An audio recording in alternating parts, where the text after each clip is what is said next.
Olá, tudo bem? Nessa aula eu quero mostrar para vocês algumas peças terapêuticas que a gente usa como elementos nas palmilhas, né, sob medida. Algumas peças que geram contenção, outras peças que geram transferências de carga, algumas peças que geram conforto. Isso tudo para que a gente chegue num resultado aí e consiga complementar o tratamento de vários casos aí de pacientes que têm algum tipo de dor, de incômodo ou que precisa de algum ajuste aí, de equilíbrio na pisada, tá joia? Então vamos lá. Bom, a gente vai falar um pouquinho sobre as peças podais e depois a gente vai comentar nas outras aulas sobre as questões de tipos de pisadas, as dores nos pés e o tratamento com as palmilhas, no nosso caso as palmilhas 3D. A primeira peça que eu coloquei aqui para falar para vocês, para conversar com vocês, é a barra infracapital. A barra infracapital é um elemento podal, tá?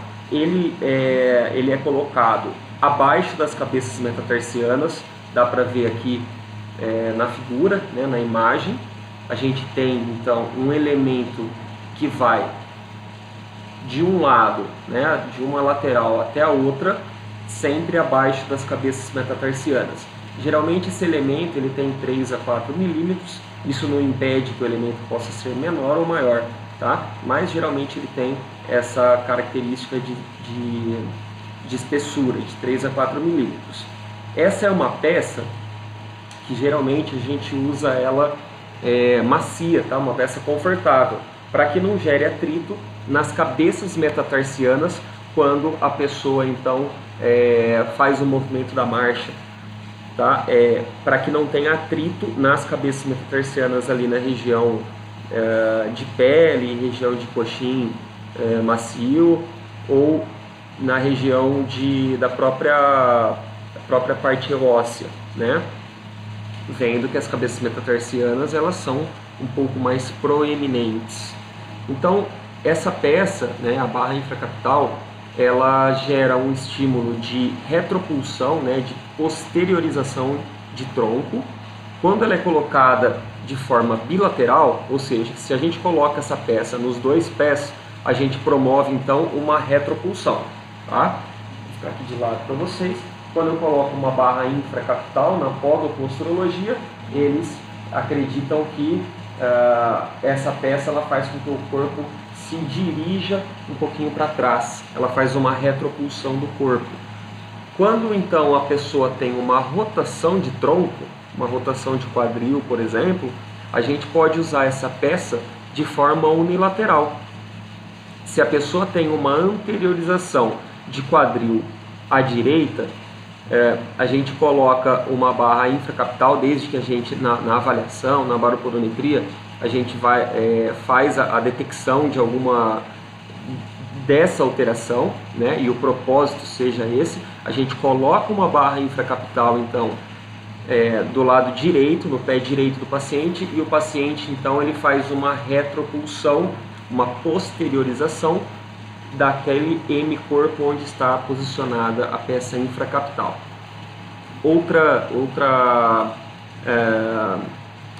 Outro motivo pelo qual a gente pode usar a barra infracapital é para o próprio amortecimento, para o próprio conforto da região das cabeças metatarsianas.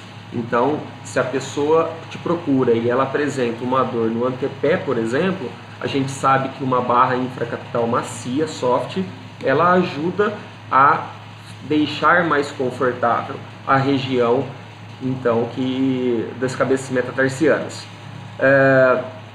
A bursite intermetatarsal, que são as bursites que estão entre um metatarsiano e outro, né, elas estão no meio ali dos metatarsos, também a gente consegue tratar com a barra infracapital. Quando a gente dá esse apoio, né, a gente dá um apoio na região das cabeças metatarsianas, a gente aumenta então o arco transverso anterior, tá? A gente vai falar um pouquinho do arco transverso anterior, que é o arco formado ali nas cabeças metatarsianas, mas essa peça ela ajuda então a dar contenção no arco transverso anterior.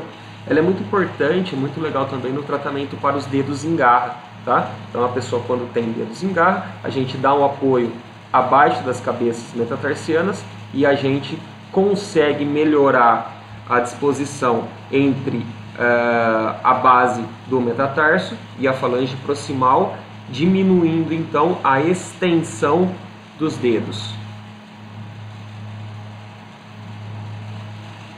Joia? Então essa é a barra infracapital. Vamos lá então para a barra retrocapital. A barra retrocapital então, ela sai, a barra infracapital ela é debaixo das cabeças metatarsianas. A barra retrocapital ela é mais para trás, ela é mais para perto do médio pé. Vocês notem aí que essa barra retrocapital ela fica, ela deixa as cabeças metatarsianas fora da peça e elas ficam mais para trás no corpo do metatarso. Tá? A disposição então dessa barra retrocapital é nessa região aqui, saindo do médio pé para o antepé. Ela pode ter de 4 a 6 milímetros de espessura.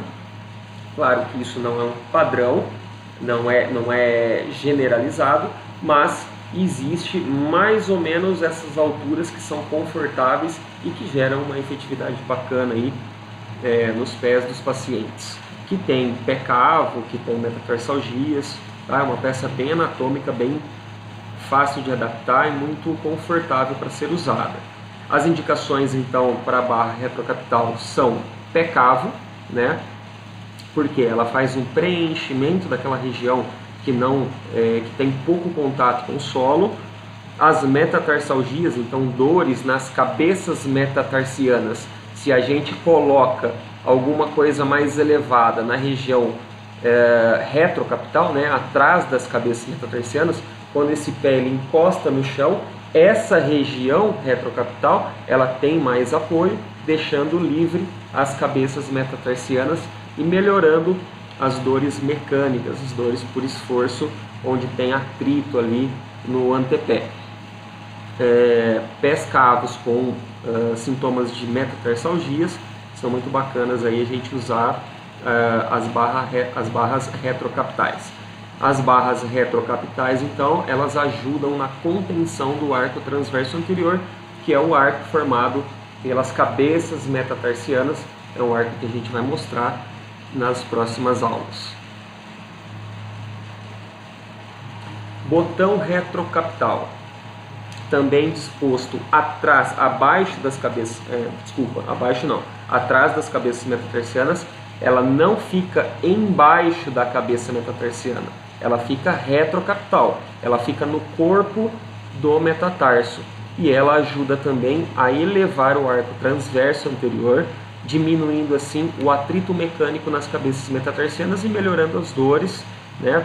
Então ela é indicada aí para quem tem metatarsalgias, né? Lembrando que as metatarsalgias elas são provenientes de alguns fatores, então pode ser neuroma de Morton, algum tipo de bursite, uma lesão na placa plantar, né? Existem alguns fatores que possam gerar aí as metatarsalgias, que são caracterizadas por dor no antepé, dor abaixo das cabeças metatarsianas. O neuroma de Morton, a gente pode também tratar com os botões metatarsianos. Geralmente, não é sempre, mas geralmente o neuroma de Morton ele está presente entre o terceiro e quarto metatarsianos, tá? Então, quando a gente coloca o botão metatarsiano no corpo entre esses dois metatarsos, né? Esse botão metatarsiano ele tem um ápice. Depois eu vou mostrar para vocês aqui um botão metatarsiano. Tem um aqui. Vamos ver se vai dar para ver legal aqui, ó, dá para ver o botão. Esse aqui é um botão metatarsiano, tá? Essa região central dele, ela tem um ápice, né? Ela é mais alta. Dá para ver? Acho que assim fica melhor. A gente vê um botão aqui. Esse aqui é o ápice dele. Quando a gente então coloca esse botão centralizado entre a cabeça dos metatarsos, a gente empurra para cima, fazendo com que ganhe-se um espaço entre um metatarso e outro, diminuindo o atrito do metatarso no neuroma de Morton. Claro que isso é muito sutil, isso é um alívio muito sutil, mas que gera resultados bem legais, aí, muito interessantes. Lesão na placa plantar, que a gente vai conversar sobre a lesão, sobre a enfermidade nas próximas aulas, nos próximos vídeos, mas guardem aí então que o botão retrocapital ele é muito importante, ele é muito efetivo para as lesões na placa plantar. As bursites, tanto as intermetatarsianas quanto as adventícias, a gente também consegue tratar com os botões retrocapitais. E calosidades no antepé, né? Toda vez que a gente coloca um botão retrocapital, a gente traz a carga para a região do botão e diminui a carga então nas cabeças metatarsianas. O botão ele pode ter qualquer tamanho de espessura, mas entre 4 e 7 milímetros é uma altura que tem bastante indicação e que a gente tem efetividade aí dos casos bem interessantes. O elemento infracabeça do primeiro metatarsiano, que é esse elemento aqui que a gente vê bem embaixo da cabeça do primeiro metatarsiano. Ele é bastante usado para pronação do pé, principalmente quando a pronação é muito grande no antepé, né? A pessoa coloca muita carga na região na região medial. Geralmente as pessoas que colocam muita carga nessa região, elas têm até uma calosidade, né, na borda medial do dedo, do hálux e na cabeça metatarsiana também. Quando a pessoa tem dor na cabeça do segundo metatarsiano, a gente consegue fazer essa transferência de carga, trazendo a carga então mais para o primeiro raio e diminuindo a carga mecânica do segundo raio. Quando o primeiro metatarsiano estiver mais recuado que o segundo metatarsiano, tá? A gente faz uma medida específica, a gente vai fazer essa medida também para mostrar para vocês, e se essa medida, o segundo metatarsiano estiver 7 milímetros à frente do primeiro, a gente também coloca esse botão, esse elemento infracabeça do primeiro metatarsiano para transferência de carga, para a gente puxar mais carga para o primeiro raio. Barra interfisiária, que é aquela barra bem anatômica, que é colocada aqui na região quando termina a cabeça metatarsiana e começam as falanges. Então ele é colocado bem na articulação metatarso-falangiana. É uma peça anatômica, mas que em alguns casos ela gera um pouco de desconforto, principalmente quando a pessoa usa algum calçado muito grande, e aí o pé ele faz um movimento longitudinal lá dentro e acaba pegando em algum lugar não muito indicado ali. Então às vezes a gente costuma não usar muito essa barra interfisiária, a não ser que tenha necessidade. O elemento abdutor do primeiro dedo. O elemento abdutor do primeiro dedo, ele é um elemento posicionado na região do corpo do primeiro metatarsiano, levemente mais lateral, para estimular a região da abdução do hálux. Ele é um elemento que se pode usar de 3 a 4 milímetros, e ele é um elemento indicado e que favorece bastante o estímulo dessa região. Elemento abdutor do quinto dedo, por sua vez, ele é colocado então na borda lateral, na região do corpo do metatarso, no quinto metatarso. Ele estimula então, pela sua transferência de carga, a abdução do quinto dedo, a famosa bunionete. Antissupinador do antepé. Esse elemento ele é colocado levemente atrás das cabeças metatarsianas do quinto e quarto raios, do quinto e quarto metatarsianos, e ele ajuda na contenção da supinação do antepé. Por ser mais alto, e a gente pode usar um material um pouco mais firme na borda lateral do antepé, então ele mantém um certo suporte, né? Ele está aqui, então nessa região aqui, ele mantém um suporte. Quando o pé ele vai fazer esse movimento de supinação, tem alguma coisa, no caso o antissupinador do antepé, segurando, fazendo com que esse pé não tenha tanta supinação. Então a gente usa com 4, 5 ou 6 milímetros. O material ele tem que ser ou macio, né, no caso de pessoas que têm dor, ou um material intermediário, quando a pessoa não apresenta dor nessa região e precisa de uma contenção maior, onde a supinação ela acontece de forma muito agressiva e a gente acaba correlacionando essa supinação do antepé com algum tipo de sintomatologia clínica do paciente. Então ele age tanto na supinação do antepé e ele auxilia também nas calosidades das cabeças do quinto metatarsiano, né? Se a pessoa se ela faz uma supinação, ela tem um atrito mecânico maior na cabeça do quinto meta, a gente diminui essa supinação do antepé com o antissupinador e ao mesmo tempo a gente dá um suporte, né? A gente coloca mais material na região que antecede a cabeça metatarsiana, a gente também está transferindo carga para essa região e aliviando carga dessa região aqui. Joia? Os elementos negativos, a gente pode usar nas palmilhas elementos com depressões, tá? Os elementos, ao invés de eles serem para cima, eles são elementos para baixo. Geralmente, quando que a gente vai usar elementos com negativo? Quando for um caso de calosidade, né? Então as lesões dérmicas, né? Calosidade, lesão dérmica mesmo, ferida, né? Um pé diabético, por exemplo, uma lesão na plantar. Então a gente usa um orifício para que aquela região ela tenha menos sobrecarga, menos atrito e ela favoreça então a cicatrização do tecido cutâneo. A lesão na placa plantar, também a gente consegue melhorar, a gente diminui a carga, a intensidade da carga na região da lesão da placa plantar com um elemento negativo. A gente pode associar esse elemento negativo, né, quase sempre a gente associa ele a outros elementos. Então, por exemplo, uma lesão na placa plantar, onde a gente precisa diminuir o apoio daquela região, né, a sobrecarga, o atrito daquela região. A gente pode usar uma barra retrocapital, que foi aquela barra que a gente já falou dela, ela fica atrás das cabeças metatarsianas.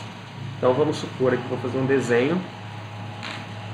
Imagina que eu tenho uma lesão na placa plantar aqui do meu terceiro metatarsiano, tá? Então, se eu colocar um botão retrocapital nessa região, eu vou dar um apoio nessa região, eu vou estar transferindo carga para essa região onde tem o elemento, e na cabeça, né, na cabeça ali do metatarso, quando ele sai do metatarso e vai para a região da falange, a gente faz um orifício, um elemento negativo, muito parecido com o posicionamento desse elemento que eu coloquei aqui no slide, e aí a gente diminui então o atrito dessa região, tá?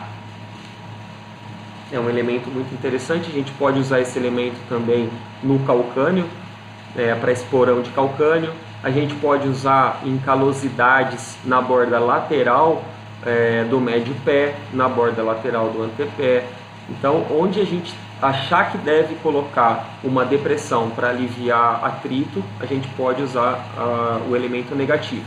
Geralmente o elemento negativo ele depende muito da espessura da palmilha. Então, se você quiser fazer um elemento negativo de 3 milímetros, a base da palmilha ela precisa ter pelo menos 4 milímetros de espessura para que eu consiga abaixar, para que eu consiga ter a depressão de 3 milímetros. Uma depressão de 5 milímetros nós teríamos que estar falando numa base de 6 milímetros pelo menos. Então a gente tem que ter um pouco de cuidado para trabalhar com elementos negativos, porque quando a base ela começa a ficar muito espessa, a gente tem dificuldade para adaptar essa palmilha nos calçados dos pacientes, que geralmente são calçados que são encontrados comercialmente, né? Calçados mais generalizados aí, não são calçados sob medida.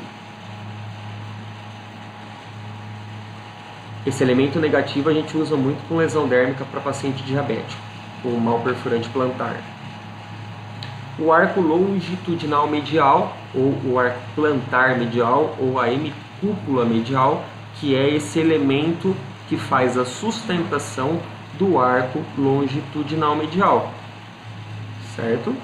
Então, ele é usado para contenção do arco medial, né, para as pessoas que têm uma queda desse arco, uma hiperpronação e aí consequentemente uma possível queda do arco.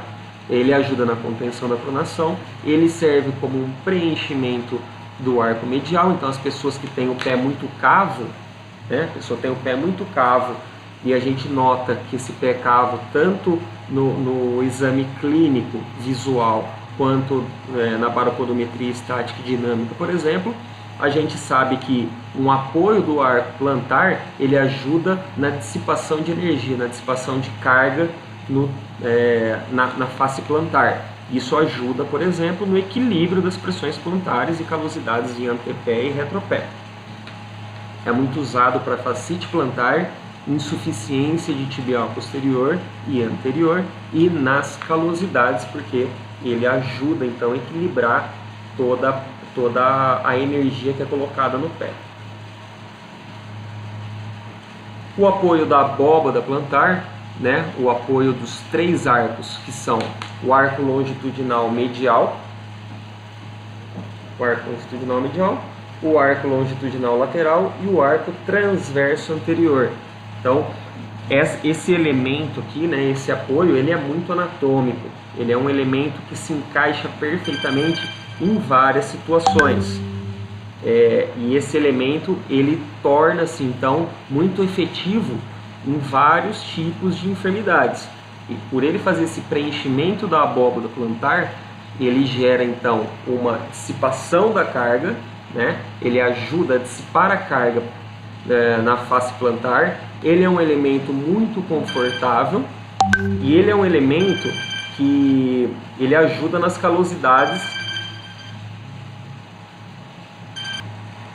Então as calosidades no antepé, elas são muito bem tratadas com esse apoio da abóbada plantar, porque é um apoio que traz bastante carga para o meio do pé, deixando então com menos carga, por exemplo, no retropé e no antepé, gerando menos atrito também.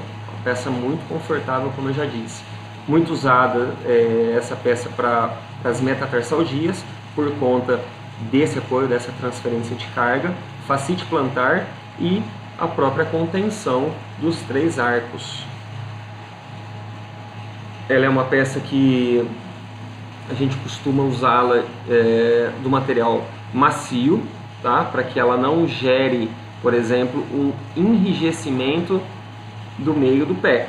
A gente sabe que o médio pé, ele precisa ter uma certa flexibilidade, ele é uma região onde precisa ter movimentação, a gente não pode engessar, bloquear essa região aí, então a gente usa uma peça macia e confortável. Botão de estímulo, ele é um botão colocado bem no meio do pé, né? Ele estimula ali nas regiões dos tendões flexores, dos músculos flexores, e ele ajuda então a tonificar essa musculatura flexora, estimular para que de forma mecânica, né, a formação do arco longitudinal medial. Ele é um botão que faz um preenchimento da abóbada plantar também, e é um botão que traz bastante conforto, porque ele também transfere carga para a região do meio do pé. Ele é um botão que a gente usa de forma macia também. Cunha medial de calcânio, né? A cunha varizante. Então, a cunha medial do calcânio, deixa eu colocar aqui, a cunha medial do calcânio, ela vai da parte interna do pé e ela gera uma contenção do movimento de valgismo. Então, quando o paciente pisa e o pé dele cai para dentro, a cunha ela suporta, né? Ela suporta porque ela está posicionada da região medial. Então, ela é sempre um pouquinho mais alta, 2, 3, 4, 5 milímetros, depende o grau de pronação, de valgismo desse retropé. E aí então ela gera uma contenção para quem tem pronação do pé, né, o valgismo do retropé, e ela também é muito usada para quem tem artrose lateral do joelho, onde o compartimento lateral ele tem uma diminuição do espaço, né, quando o paciente ele tem um valgismo de joelho, ele tem um valgismo de retropé e ele tem um valgismo de joelho. Então, quando ele tem esse valgismo de joelho, ele faz com que a borda lateral esteja mais próximo, né? O côndilo do fêmur junto com a tíbia. Então, quando a gente coloca essa cunha, a gente tem uma melhora dessa biomecânica, então aliviando essa região lateral do joelho.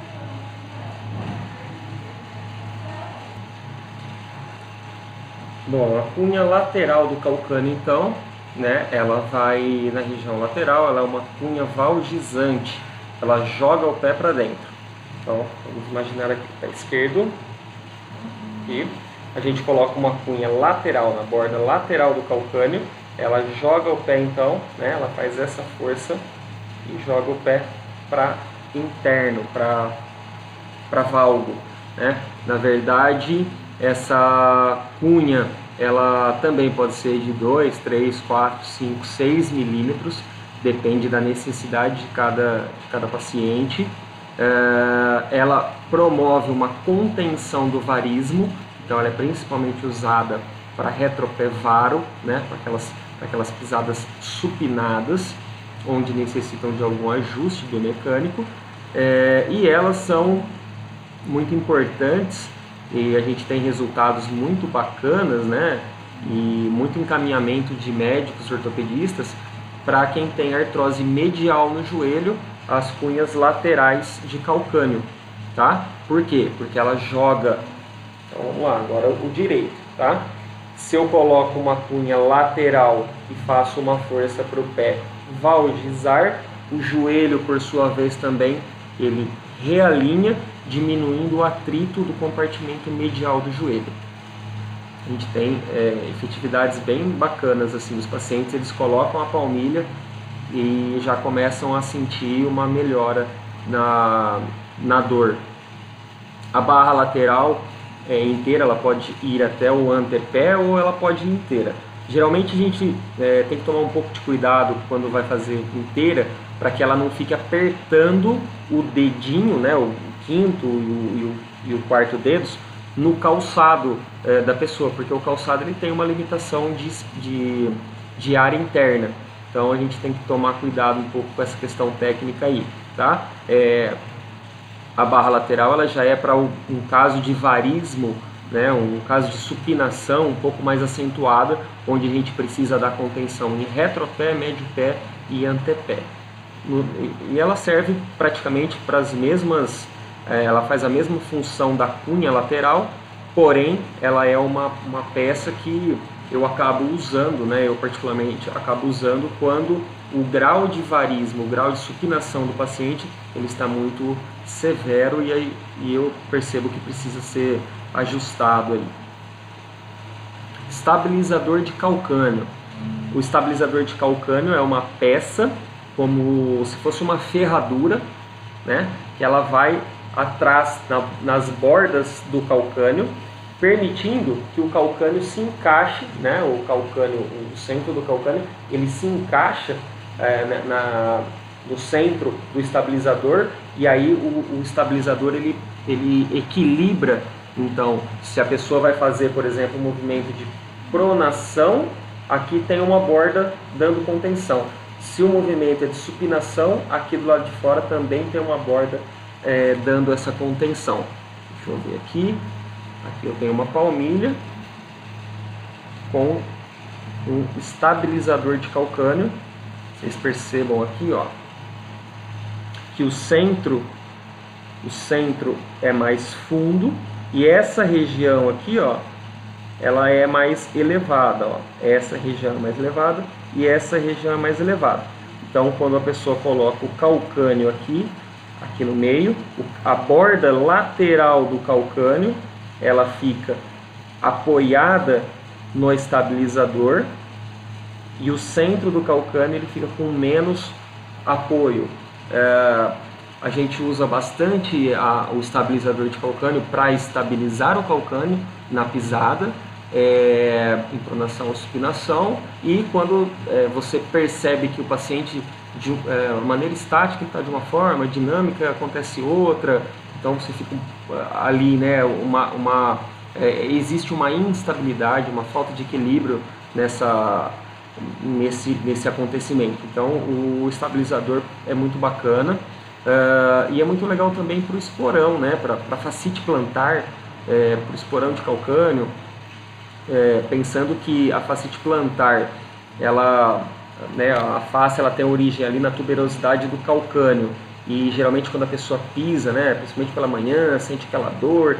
Então o estabilizador, como ele dá uma sustentação mais nas bordas do calcânio, a tuberosidade do calcânio tem menos impactação com o solo, menos atrito, né, com o solo, então essa dor mecânica ela é diminuída também. E ali no meio a gente pode colocar um coxinho macio de calcânio para dar um conforto ainda maior.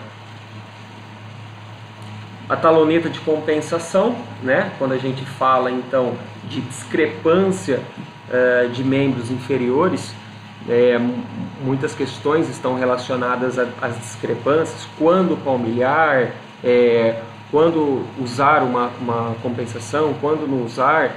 Essas são algum debate que a gente pode ter ainda mais para frente, estudar um pouco mais a fundo essas questões, mas fato é que muitos médicos pedem talonetas de compensação e a gente tem muita efetividade em vários casos onde as pessoas desenvolvem dores na coluna, dores no quadril, no joelho, às vezes uma claudicação por conta de uma discrepância. A discrepância ela pode ser proveniente de um fator genético, né? A pessoa cresce, na fase de crescimento ela tem esse desequilíbrio e uma perna fica maior que a outra, ou ela pode ser proveniente de um traumatismo, por exemplo, um acidente automobilístico. Quando a discrepância é causada por um fator traumático, geralmente o médico, né, o fisioterapeuta que está acompanhando também, já entra com a taloneta de compensação, porque o corpo não tem uma programação para entender o que está acontecendo ali. Foi uma retirada, né, muito brusca, de repente, diferente de quando a pessoa cresce com esse problema e o corpo ele cria algumas adaptações.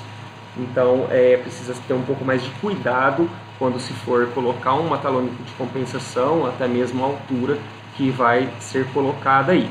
Então, até 1,5 cm a gente consegue colocar essa taloneta na palmilha, né, por dentro do tênis, do calçado. Maior que isso, o pé da pessoa já começa a sair do calçado, porque o cabedal ele tem uma estrutura X, né? Então você vai colocando taloneta, a hora que o cara coloca o pé lá dentro do tênis, o calcânio dele fica lá para cima. Então até 1,5 cm dá para colocar, mais que isso a gente já tem que ou fazer a taloneta por baixo do tênis ou propor algum outro tipo de tratamento aí, né? Uma forma diferente de tratamento. Geralmente se tem que usar realmente uma taloneta, por exemplo, de 3 centímetros, né, de 30 milímetros, nós teremos que fazer por fora. As talonetas menos de 6 milímetros, até 6 milímetros, a gente pode usar a taloneta só no calcânio, só infracalcaniana. maior que 6 milímetros, né, se a gente começa a usar a taloneta só infracalcaneana, além da taloneta promover uma inclinação, ela faz uma rotação. Então, por isso que eu coloquei aqui, né, a partir de 7 milímetros, a taloneta ela deve chegar até na base dos metatarsos. Coloquei quinto metatarso aqui, mas na verdade até na base dos metatarsos. Por quê? Porque ela tem uma queda mais gradativa e ela não gera tanta, não gera tanta rotação, tá? Ela gera mais a inclinação, tá bom? A não ser que você queira, por algum motivo, fazer essa rotação aí.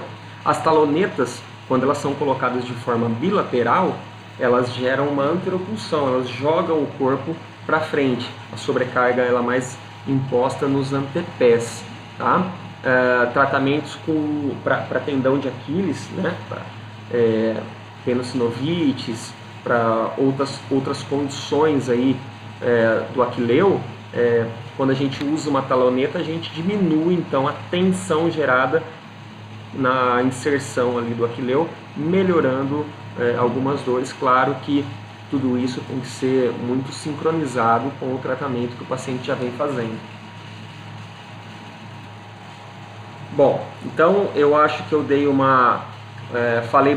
falei um pouco, né, dos elementos podais, das peças podais mais usadas dentro da nossa dinâmica de atendimento, dentro das palmilhas funcionais, as palmilhas biomecânicas.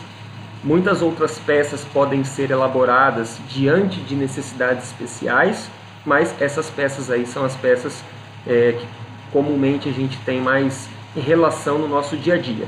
Tá joia? Então a gente vai preparar mais aulas aí para que nós possamos discutir e cada vez melhorar mais nos nossos atendimentos. Obrigado.